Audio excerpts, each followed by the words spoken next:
नमस्कार।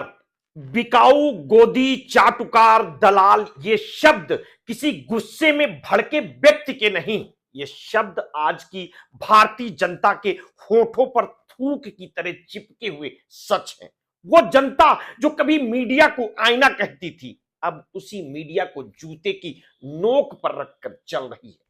जो कभी सच को दर्पण की तरह सामने रखने वाली पत्रकारिता थी, आज वो सत्ता के दरबार में नंगे पांव खड़ी है। नंगे पांव, हाथ में माइक नहीं, भीख का कटोरा लिए। अरे किसने सोचा था कि जो पेशा कभी लोकतंत्र का चौथा स्तंभ कहा जाता था, वो एक दिन सत्ता के चौखट पर अपना माथा रगड़ते हुए दिखाई देगा। लेकिन हकीकत यही है, पत्रकारिता आज व्यवसाय नहीं धंधा बन चुकी है, और इस धंधे के ठेकेदार है कारपोरेट घराने, जिनके लिए ना जनता मायने रखती है और ना सच, ना न्याय मायने रखता है, और सिर्फ अपना लाभ और अपना एजेंडा और अपनी कुर्सियों की सुरक्षा कवच। और यही कारण है कि दर्जन भर एंकर्स को माहौल बनाने का ठेका दिया जाता है, जो 24 घंटे हिंदू, मुसलमान, जिहाद, पाकिस्तान एजेंडा और नफरत के पंप पर खड़े होकर हवा भरते रहते हैं। लेकिन असली विडंबना समझिए, ये सारा खेल नए नहीं है। सरकारें बदलती रही हैं, सत्ता के रंग बदलते रहे हैं, पर इनके चरित्र में चाटुकारिता का रंग हमेशा गाढ़ा ही रहा है। फर्क सिर्फ इतना है कि डिजिटल क्रांति ने इन्हें बेनकाब कर दिया है। आज जो कैमरे पर दिख रहा है वो सिर्फ ट्रेलर है। पहले भी ये सब होता था, सरकारी बंगले से लेकर हेलीकॉप्टर की सैर तक, नेताओं के साथ विदेश यात्राओं के सुख तक, गिफ्ट के नाम पर लिफाफे लेने तक। और ये सब पत्रकारिता की पुरानी बीमारियां हैं, जिन्हें आज लोग पहली बार खुली आंखों से देख रहे हैं। और हम कैसे भूल सकते हैं कि कारपोरेट मीडिया की असल चिंता जनता की रोटी, रोजगार, स्वास्थ्य नहीं, उसकी चिंता रहती है नेता की वाहवाही, सत्ता की जय ध्वनि और स्क्रीन पर नफरत की टीआरपी का गेम। और यही वो मीडिया है जो अपने काम के दर्पण से नहीं, सत्ता की चमकदार ढाल से खुद को सजाती है। और यही वो मीडिया है जिसकी चाल, चरित्र, चेहरा बार बार उजागर हुआ है। जिसकी एक मिसाल याद करिए, पश्चिम बंगाल की मुख्यमंत्री ममता बनर्जी के साथ जब एक सरकारी दौरे पर पत्रकार लंदन गए थे, तब कुछ पत्रकारों ने होटल में चांदी की चम्मच और कटोरी चोरी करने का उन पर आरोप लगा। दावा किया गया कि चोरी होटल के सीसीटीवी में कैद थी। बात सोशल मीडिया पर जंगल की आग की तरह फैल गई, लेकिन सरकार की तरफ से कोई बयान नहीं आया, न खंडन और न सफाई, क्योंकि शर्म जब चूल्हे में झोंक दी जाए तब सफाई देने की जरूरत ही कहां रह जाती है। अब सोचिए, जब ये मीडिया देश के बाहर जाकर भी अपनी छवि की इज्जत बेच दे रही है, तो देश के अंदर उसके द्वारा बेचा जाने वाला झूठ कितना बड़ा होगा। और इनकी दुकानें टीआरपी की चकाचौंध से चलती हैं। चैनल के अंदर मुर्गे लड़वाए जाते हैं, कर्मचारियों से गालियां दिलाई जाती हैं, मारपीट आम हो चुकी है, क्योंकि यहां काम नहीं होता, सत्ता का एजेंडा सेट किया जाता है। और बेशर्मी का आलम यह है कि इसी गंदगी पर ये गर्व करते हैं। चुनाव आते हैं तो ये सरकार बनाने लगते हैं, पेड स्टोरी चलाते हैं, विपक्ष को भ्रष्ट दिखाते हैं, सत्ता को भगवान और नेता को अवतार बना देते हैं। विरोध करने वाले नेताओं को वे बेहया कहते हैं, ट्रोल करते हैं, नीचा दिखाते हैं, क्योंकि इनके गले में सत्ता की पट्टी, घंटी बंधी रहती है और जेब में कारपोरेट का रिमोट कंट्रोल रखा होता है। लेकिन सबसे बड़ा अपमान तब होता है जब कोई मीडिया संस्थान खुद जातीय तनाव, सामाजिक विद्वेष और द्विंगत नेताओं तक पर ओछी हरकतों से विवाद पैदा करने की कोशिश करे।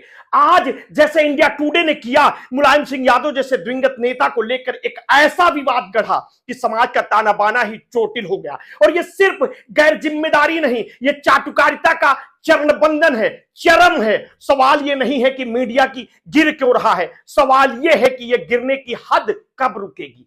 कब ये समझेगा कि लोकतंत्र की रीढ़ बनने के लिए साहस चाहिए, ना कि सत्ता की गोद में बैठकर बहादुरी का ढोंग करने के लिए। कब ये जनता के सवाल पूछेगा, कब जनता की समस्याओं पर बोलेगा, कब ये रोटी, रोजगार, महंगाई, किसानों, मजदूरों, छात्रों, महिलाओं, इनकी असलियत दिखाएगा। शायद कभी नहीं, क्योंकि आज का मीडिया दलाल, बिकाऊ, गोदी कहलाने पर भी शर्मिंदा नहीं होता, शर्म नहीं आती उन्हें। उसे सिर्फ अपने मालिक की मुस्कान और सत्ता के दरबार का आशीर्वाद चाहिए, उनके साथ डिनर चाहिए। और यही वजह है कि जनता चाहे जितना जान जाए, चाहे जितना समझ जाए, चाहे जितना गुस्सा कर ले, फिर भी कुछ नहीं कर पा रही, क्योंकि लोकतंत्र का चौथा स्तंभ आज खुद गिरकर सत्ता की चौखट का पत्थर बन चुका है। लेकिन सवाल तो जनता पूछेगी, पूछना ही पड़ेगा, क्योंकि अगर आखिरी बची आवाज भी खामोश हो गई तो फिर लोकतंत्र का अर्थ ही क्या रह जाएगा। और अब जरा चलते चलते एक और कड़वी सच्चाई पर नजर डालिए।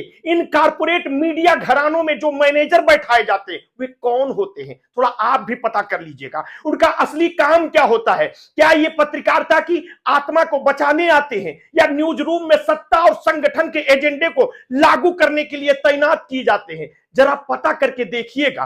कई चैनलों में जो संपादकीय मैनेजर, कंटेंट कंट्रोलर और स्ट्रेटजी हेड बैठे होते हैं, उनका बैकग्राउंड पत्रकारिता के नहीं बल्कि राजनीतिक, सांस्कृतिक संगठनों की ट्रेनिंग से होकर गुजरा होता है। वे तय करते हैं कि कौन सी खबर ऊपर जाएगी, कौन सी गायब होगी, कौन से शब्द बोलते हैं, किन शब्दों पर प्रतिबंध है और कौन सा एजेंडा हर रोज स्क्रीन पर थोपना है।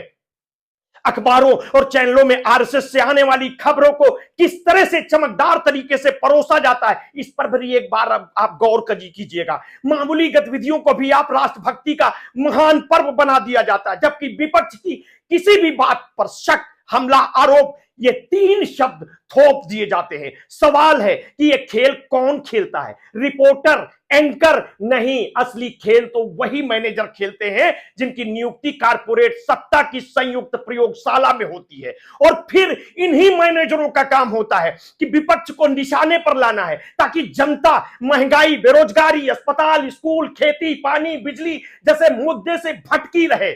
विपक्ष को खलनायक बनाना है, जनता को विभाजित करना है और सत्ता के सवालों को गायब करना है। यह इन्हीं की रणनीति है। अब सोचिए, अगर यही कारपोरेट सत्ता गठजोड़ न्यूज रूम की नस पकड़ करना बैठा होता तो क्या यह मीडिया पिछड़ों के मसीहा कहे जाने वाले दिवंगत नेता के सम्मान का हरण करने की हिम्मत दिखा सकता था?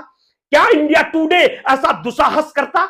कतई नहीं। यही वजह है कि सवाल और बड़े हो जाते हैं। जब मैनेजर सत्ता की खबरें संगठन की, दिशा कारपोरेट की और आवाज एंकरों की बिक चुकी हो, तब सच कहां बचेगा? कौन बोलेगा जनता की पीड़ा? कौन रोकेगा इस गिरावट को? या फिर हमें यह मान लेना चाहिए कि भारतीय मीडिया का पतन अब एक खबर नहीं बल्कि एक युग का अंत है? अपनी प्रतिक्रिया हमें वीडियो के कमेंट बॉक्स में अवश्य दीजिएगा। आपने अगर अभी तक हमारे इस चैनल को सब्सक्राइब नहीं किया तो तत्काल कर लीजिए। बेल आइकन दबाना बिल्कुल ना भूलिए। अपने स्वास्थ्य के प्रति सचेत रहिए, सजग रहिए। और हां, आपने कभी भी कोरोना वैक्सीन लगवाई है तो समय समय पर अपने ब्लड प्रेशर की जांच अवश्य कराते रहिए। अपना ध्यान रखिए। बहुत बहुत धन्यवाद। साधुवाद।